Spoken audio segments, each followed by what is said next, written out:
are listening to the Scale with Speed podcast. Why? Because scale equals revenue and speed equals profit. Hosted by nine-figure business builders Matt Monero and Judge Graham. Enter with caution.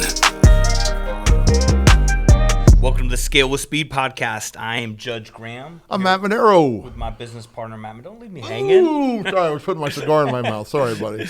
Get the cigar, match it. I love the backdrop here, too, guys. Right behind Matt is his, what is that called, like a caricature? Yeah, caricature. Right? Yeah. He's got the cigar in. It's so perfect. Shout out to Billy Weems and his staff for knocking out Kingdom Content. Yeah, it was killer. They did all these graphics. So today is one that is near and dear to our hearts, right? I mean, I would say this particular topic is how you build a real company, right? So let's get clear on something. You don't have a company unless you have people, okay? People build companies. And Matt and I's view on that is you can't just have a culture. Culture's nice. Dude, you got to have a freaking growth culture, right? You need this fierce, aggressive, whatever it takes, unified team that wants to win every day, and that's a growth culture. Yeah. And that we're going to get into the differences between culture and growth culture, why it's important. We're going to give you some tips on how you can even execute it, whether you're a $100 million company or you're less than $1 million company. It doesn't matter. Mm-mm. You got to do it, and it's cost effective at the low end. And then, hey, if you got money, you can do some really cool things at the bigger end. So just before you check out on today's podcast and you're like, oh, this is about culture, I want to stop you real quick. And I want to go back to what Judge just said. Everything starts with this topic in your business. Has to. This is not something that your eyes glaze over, because so many people, Judge, are like, oh, culture means it's touchy-feely. It means it's ping pong tables. It means it's bring your dog to work. Cool. All that is important if that's an element of your culture. But we want to overlay growth culture, that the organization is moving forward, achieving results, getting bigger, scaling with speed. Yeah, and it takes a commitment from you, the leader, to do it. I mean, we're seeing it in some other businesses we're involved in where we're not the operators in those business. And dude, those operators, they've got to be dialed in every single day, because good people only want to work for great companies, right? And you can't be a great company unless you're freaking committed and you're dialed in as the leader to live what we're going to get into, the core values, to live the momentum, to live the speed, to live the accountability. Right? So if you're frustrated and you own your business or you're the manager right now, this is a self-reflection time to go, dude, am I dialed in? Am I leading by example? Because good people want to be led. I would bet my life on this next statement, and I think Judge would too. 90% of your problems will go away when you get the culture and growth culture dialed in your organization. Now, let's just say you're one person or two people or three people. You're small and you haven't spent the time on it. All the more reason. Dude, what do you want out of this business? What does it stand for? What are you willing to tolerate? What does it look like? What is the coloring of it? What are your missions? What are the principal foundations that you will be relentless to? It's almost equally or greater important for a one-person show, because without it, you ain't going to get 2 or 3 or 4 people to buy into what you're doing. Yeah. And without it, everybody's freaking lost. It is the foundation of great companies. Please don't check out on us on this one. This is how it starts. So let's give our definition, Matt. I've got it in front of us. I should have this memorized by now, but I don't. An empowered and aligned organization that is committed to the success of its customers, team members, and financial targets. Okay, read that one more time. An empowered, right? An empowered, allowing people to be successful, aligned organization that is committed to the success of customers, its team members, and money, the financial targets, right? Most organizations have none of this. They may have a little bit of it. Dude, when you have this level of clarity of you win. All of the operative words, right, that are in there. And those words are the word empowered, the word aligned, the word committed, the success of customers, success of team members, and financial targets. Yeah, dude, listen, hey, I want that new camera. Dude, we got to make money to buy the camera, right? I mean, it would frustrate me. It's like, why do you care so much of the money? Why do you care about your paycheck?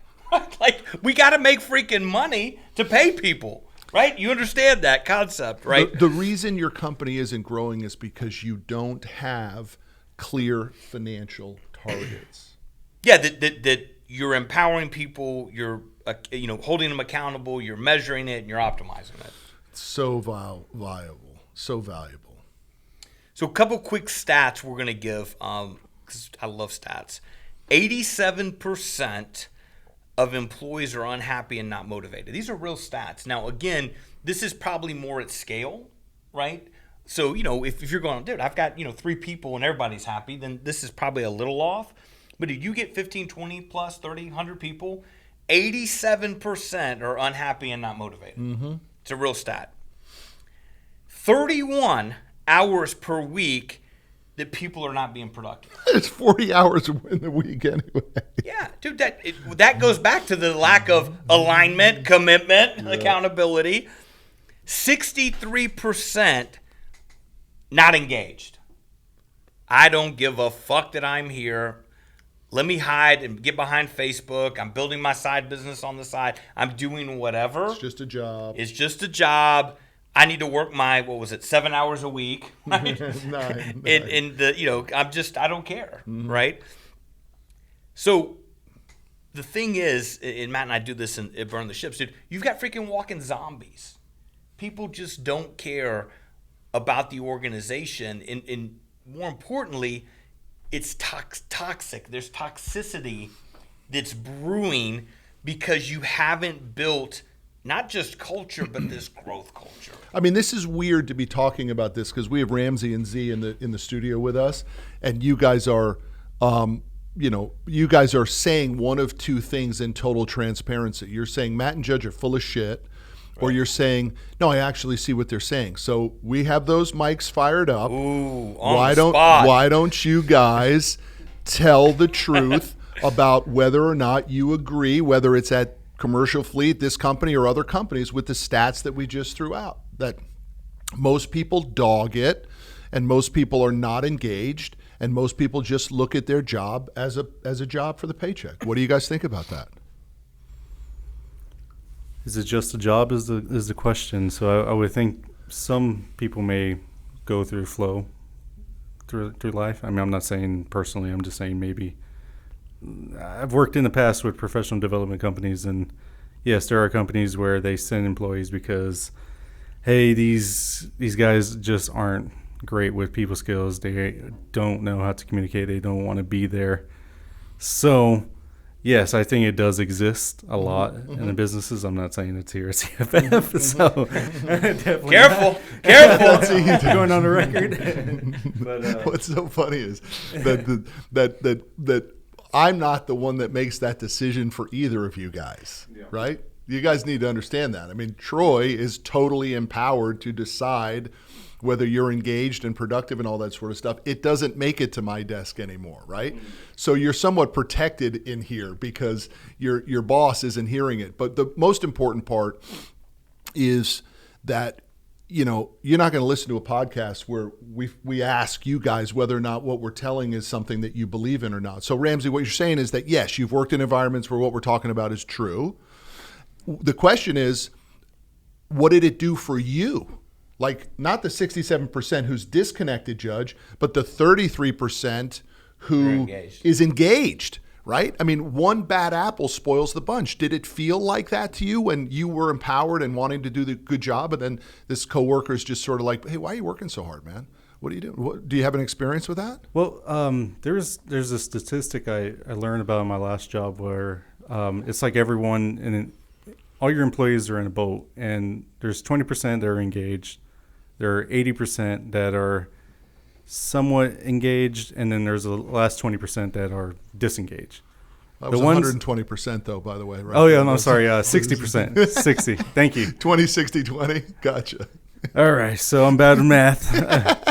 Anyways, so it was 100%, right, total, and the 60% in the middle were disengaged, somewhat engaged, not engaged all the time. But the last 20, you would think, okay, well, those disengaged ones are the ones that affect my business the most.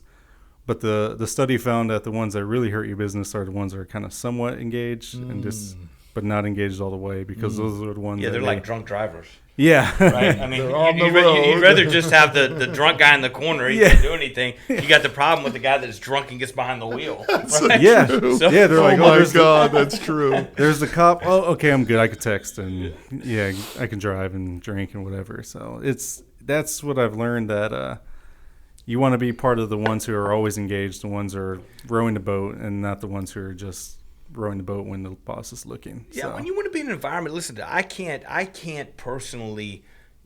I have to be excited. I've got to be fired up. I need to be stimulated. I need to walk in. I mean, that's why you've been, seen my office. Like, I need to walk in and be greeted by a 14-foot Hulk. Mm-hmm. I need to hear music. I need to see vibrant colors. I need to hear energy. I thrive on that, and I think people do too, right? I mean, people need to be stimulated, and people need to win.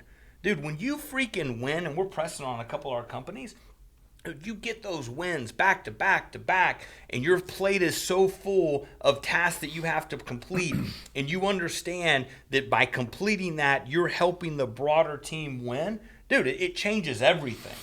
Everything. And what you're saying, though, Judge, is that you built an environment that made you happy, and then you amazingly found lots of other people that had the same alignment and desire for what makes them happy too. It goes back to like your core values. I mean, here's what's great about business and capitalism. It's not for everybody. Yeah. Okay? And that's okay. And if you are the leader and you carry that cross, dude, build a freaking company how you want it. Totally. Right? I mean, what behaviors and habits do you want? Because there's enough people out there that are aligned with you.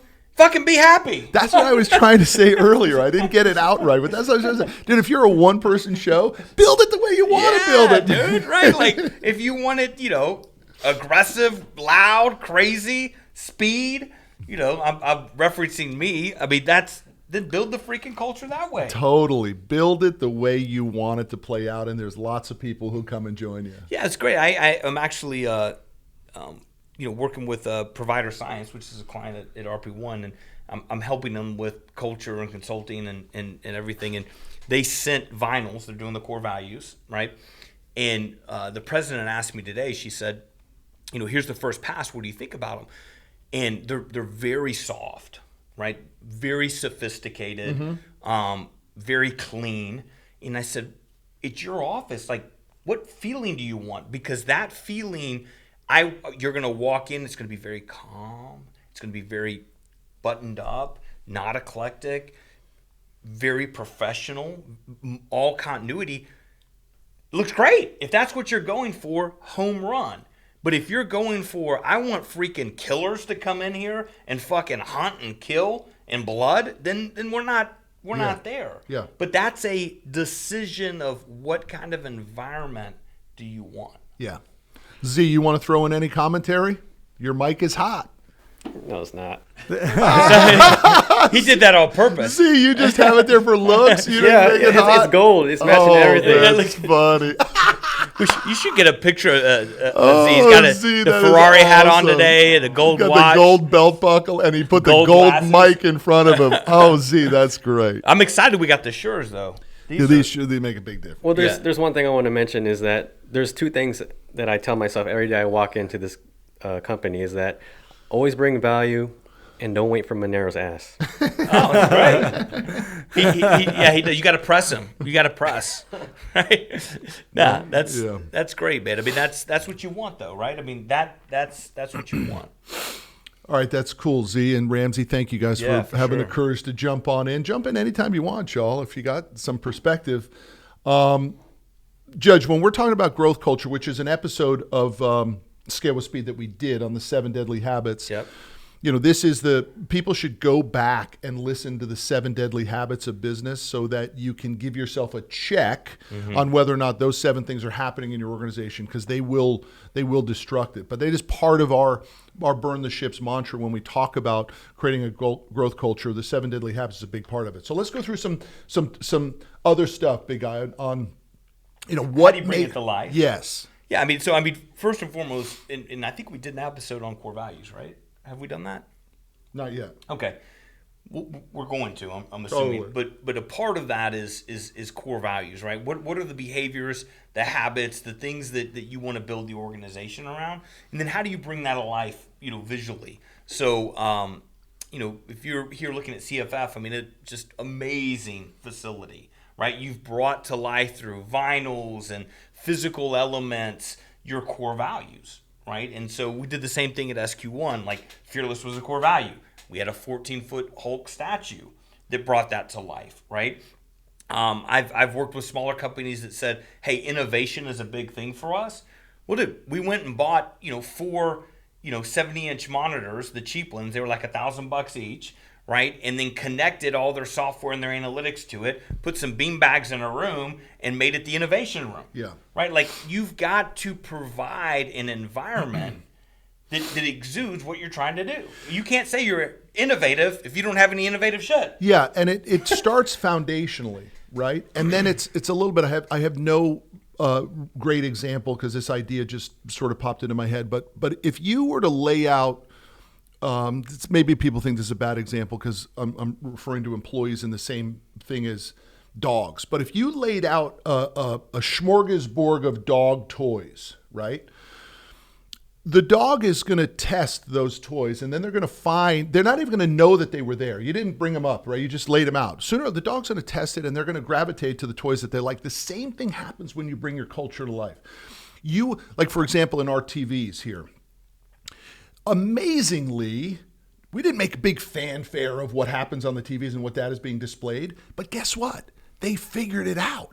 And you'll walk around the office and there'll be 2 guys pointing at the TV saying, "I'm going to get you, man. Dude, you beat me yesterday in the rankings that show on the TVs." But my point is, if foundationally they exist, they begin to come to life. Yeah, well, it just changes everything. Imagine, let's use and I know your buddy has a gym. Let's use a gym as an example, okay? What kind of gym are you trying to provoke? Like, I've got this West Side Russian hardcore lifting shirt on, and dude, if you walked into that gym, I've never been there. I'm assuming if I owned that type of gym, dude, it'd have a huge garage door. It would be clean. You'd have chains. I'd have a mural on there. I'd have industrial lights. I'd be jamming death metal music as loud as possible to invoke that environment. Dude, you got to watch that documentary on West Side Gym on Netflix because it's very similar to what you're talking about, and he doesn't give a shit. Well, that's the culture, but that's what it blows me away when I walk into an office and it's silent. And you got outdated furniture. Yeah. You got a shitty fucking company logo sign that you did at Fast Signs, 10 years ago.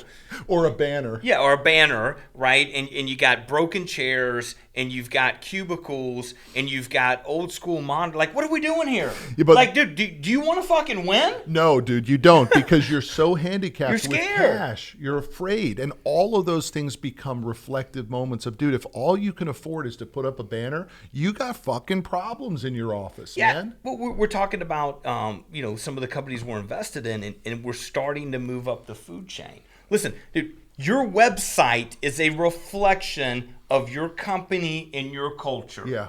If it's a shitty website, dude, guess what you're going to get? Shitty customers. Yeah.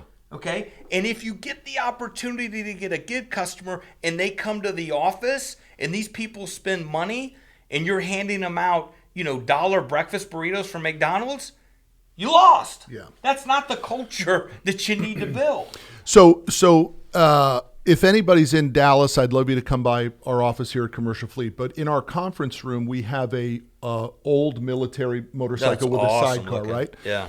And so I guarantee you some people around this office is like, why do we have that? Well, we have it because the room is called Think Tank. Yeah. A military feel to it. The graphic in the room is camo color. The motorcycle is. But more importantly than any of that, when a client or a bank comes to our office, we sit their ass in the sidecar.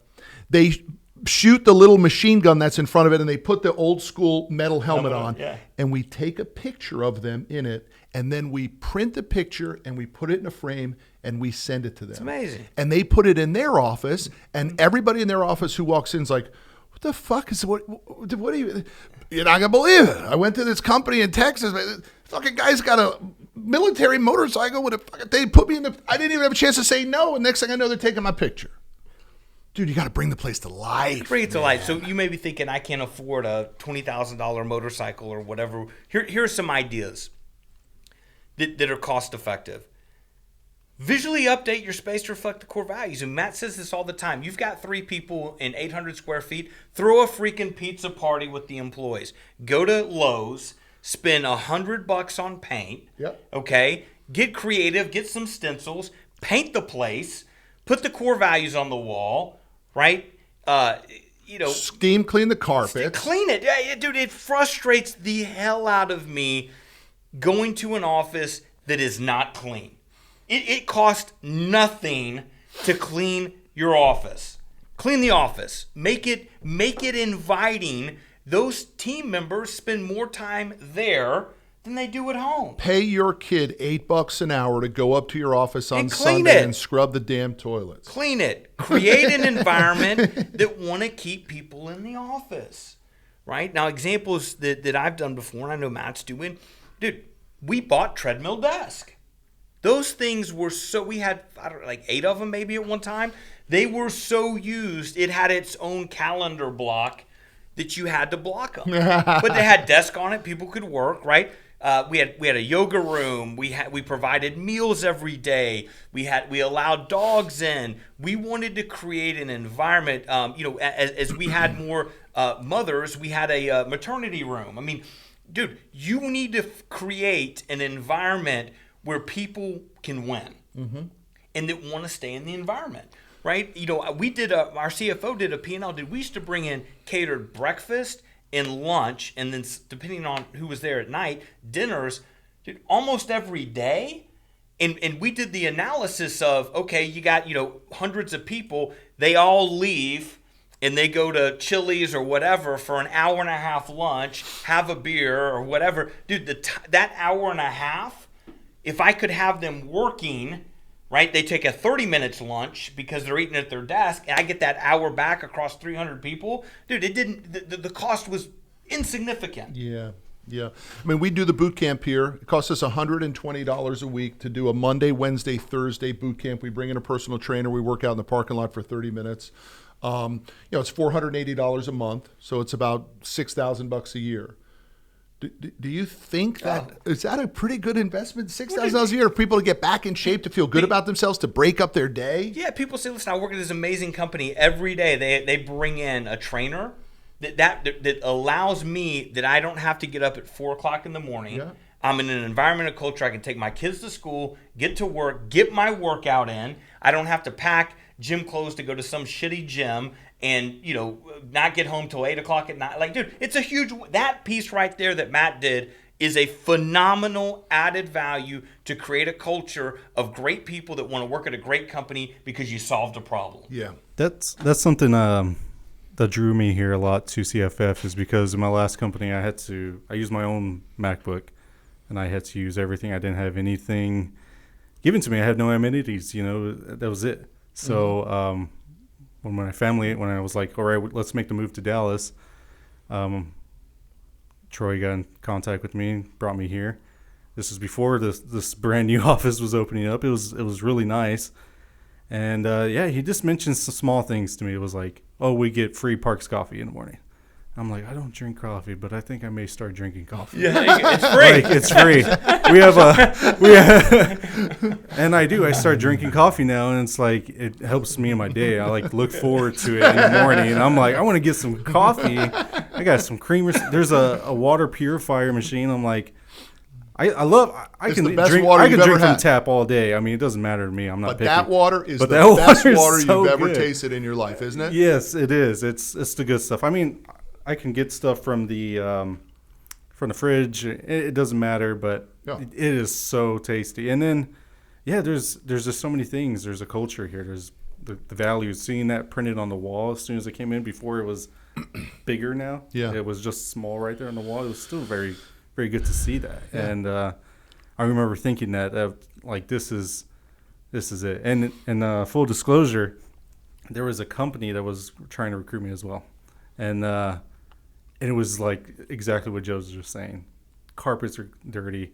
There was old frames on the wall. I'm like, this is a mistake. What am I doing here? This Yeah. is not. Terrible. This Yeah. is it.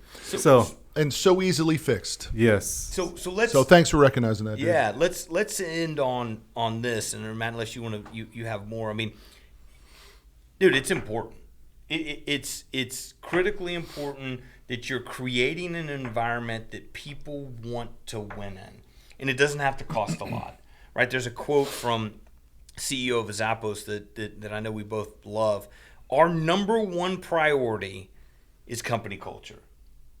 Right? Our whole belief is that if you get the culture right, most of the other stuff, like delivering great customer service, building long-term enduring brand, will just happen naturally on its own. Yeah, man. And it's so true. If you build a culture of aligned belief systems, habits, and behaviors, and create a real team that lives it, and then you empower them, and you create a freaking environment that they want to be a part of and that they care, right? I mean, they need to care, dude. Like, dude, you need to clean your desk, right? Because that's what we do here, Yeah. you know? And guess what? You'll be happier too. Yeah. Because you don't want, I mean, you want an environment where people say, you should see my office. And you think it's expensive. Dude, it's not expensive. No. Now, it could be expensive. Don't get me wrong. This one was expensive, right? The most we ever spent on culture, I think it's about 40-something thousand just in glass in this office. Didn't have to do it, but totally wanted it to be done so people could say, you got to, I mean, like I got a half-court basketball in my office. Yeah, no, dude, it's amazing. So, but I stole that idea from you, dude. I'd never seen a basketball court in an office until I saw pictures of yours.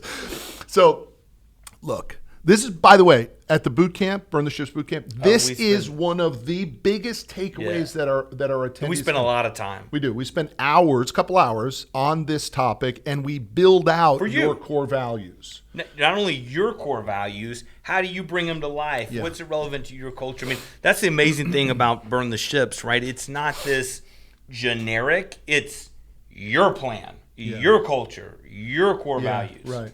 So Judge, I want to finish up on one other thing when it comes to culture and the relentlessness of it. And we share this in the boot camp. We literally put up on the screen a W-2 from one of our employees, ex-employees here at Commercial Fleet, where the guy was making north, and the W-2 shows that we've whited out his social and his name and all that for privacy, but we show the actual W-2 in which he was making north of $500,000 in personal income. So you can figure out how much that is to the company.